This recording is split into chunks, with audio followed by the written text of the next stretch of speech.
Hello everyone शांति पाठशाला को मु आपण मानंकु स्वागत जनाउछि। आजिकार एक नूतन वीडियो रे आमे आलोचना करिबा गांधी जयंती उपलक्षे एक सुंदर भाषण। वीडियोटी को आरंभ करिबा पूर्वरु चैनल को सब्सक्राइब करिनियंतु एवं पाखरे थिबा बेल आइकन टी को प्रेस करि दियंतु। चलंतु आरंभ करिबा। सम्मानीय सभापति महोदय, एठारे उपस्थित मोर पूज्य गुरुजी गुरुमा वृंद, समस्त अतिथिगण, विचारक मंडली एवं मोर छोट बड़ भाई ओ भौणी माने, आजि भली एक पवित्र दिवस गांधी जयंती अवसर रे मते किछि कहिबार सुजोग मिलिथिबारु मु निजको धन्य मने करूअछि। पृथिवीर इतिहास पृष्ठारे जेउ केते जण महान व्यक्तित्वंक नाम उल्लेख अछि, सेमानंक मध्यरे जातिर पिता महात्मा गांधी अन्यतम। प्रति वर्ष अक्टोबर 2 तारिख को गांधी जयंती रूपे पालन करा जाए। गांधीजींकर निरवच्छिन्न उद्यम, निष्ठा और अहिंसा रूपक मंत्र द्वारा भारत इंग्रेज शासनरु मुक्त होई पारिथिला। 1869 मसीहा अक्टोबर 2 तारिख रे गुजरातर पोरबंदर ठारे गांधीजी जन्म ग्रहण करिथिले। तांकर पूरा नाम मोहनदास करमचंद गांधी। तांको पिता थिले काबा गांधी ओ माता थिले पुतली बाई। गांधीजी 1882 मसीहारे कस्तूरबांकु मात्र 13 वर्ष बयसरे विवाह करिथिले।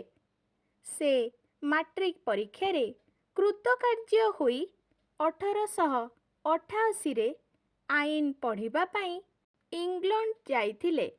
1891 रे आईन शिक्षा समाप्त करी से बारिस्टर भाबे राजकोट और बॉम्बे रे आईन व्यवसाय कले। दादा अब्दुल्ला नामक जड़े भारतीय मुसलमान व्यवसायीक वकील रूपे एक मकदमा लढ़िबा पाई से दक्षिण आफ्रिकार नाटाल नामक स्थान को जाइथिले।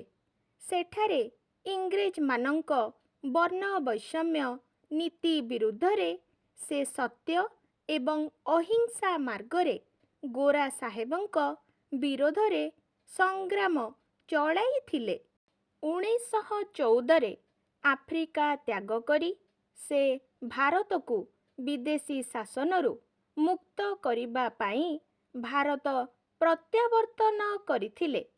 गांधीजी गोपाल कृष्ण गोखले को निजर राजनैतिक गुरु भाबे ग्रहण करिथिले।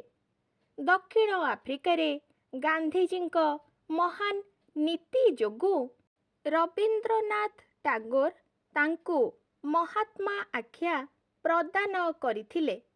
1916 मसीहारे अहमदाबादर साबरमती नदी कूलरे से एक आश्रम प्रतिष्ठा करिथिले। 1917 रे बिहार चंपारण ठारे अत्याचारित नीलचाषी मानंकर नेतृत्व नेई इंग्रेज विरुद्ध रे आंदोलन करिथिले। 1918 मसीहारे गुजरातर खेड़ा जिल्ला रे चाषी मानंकर नेतृत्व नेई आंदोलन करिथिले।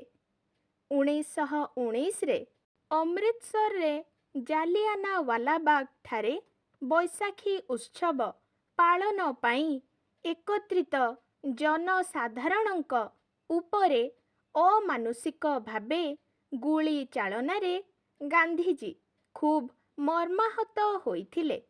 1920 रे गांधीजी असहयोग आंदोलन रे नेतृत्व नेइथिले। 1922 मसीहारे से गिरफ होई जेल जाई 1924ରେ ମୁକ୍ତ ହୋଇ ପୁନଶ୍ଚ ଭାରତ ଛାଡ଼ ଆନ୍ଦୋଳନରେ ସାମିଲ ହୋଇଥିଲେ। 1930ରେ ଲବଣ ସତ୍ୟାଗ୍ରହ ଏବଂ 1930 ମାର୍ଚ୍ଚ 22ରେ ଆଇନ ଅମାନ୍ୟ ଆନ୍ଦୋଳନ ଅନୁଷ୍ଠିତ କରିଥିଲେ। 1942 ମସିହାରେ ଗାନ୍ଧୀଜୀ ଭାରତ ଛାଡ଼ ଆନ୍ଦୋଳନର ଡାକରା ଦେଇ ଭାରତୀୟମାନଙ୍କୁ ଏକତ୍ରିତ କରିଥିଲେ। ଗାନ୍ଧୀଜୀ ଭାରତରେ ସମାଜ ସଂସ୍କାର ପାଇଁ ଅସ୍ପୃଶ୍ୟତା ନିବାରଣ, ହରିଜନ ସେବା, କୁଟୀର ଶିଳ୍ପ, ଅର୍ଥନୈତିକ ଉନ୍ନତି ପାଇଁ ଖଦୀର ପ୍ରଚଳନ କରିଥିଲେ। ଶେଷରେ ଗାନ୍ଧୀଜୀଙ୍କ ନେତୃତ୍ୱ ଆଗରେ ଇଂରେଜମାନେ ମୁଣ୍ଡ ନୁଆଁଇଲେ। 1947 ମସିହା ଅଗଷ୍ଟ 15 ତାରିଖରେ ଭାରତ ସ୍ୱାଧୀନତା ଲାଭ କଲା। ସମୟାନୁକ୍ରମେ ଶେଷରେ 1948 ଜାନୁଆରୀ 30 ତାରିଖରେ ପ୍ରାର୍ଥନା ସଭାରେ ନାଥୁରାମ ଗଡ଼ସେର ଗୁଳି ମାଡ଼ରେ ଗାନ୍ଧୀଜୀ ପ୍ରାଣତ୍ୟାଗ କରିଥିଲେ। ଏତିକି କହି ମୁଁ ମୋର ବକ୍ତବ୍ୟ ଶେଷ କରୁଛି। ଜୟ ହିନ୍ଦ। ଆଜିକାର ଭିଡ଼ିଓଟି ଆପଣଙ୍କୁ କିପରି ଲାଗିଛି କମେଣ୍ଟ ମାଧ୍ୟମରେ ନିଶ୍ଚୟ ଜଣାଇବେ। ଧନ୍ୟବାଦ।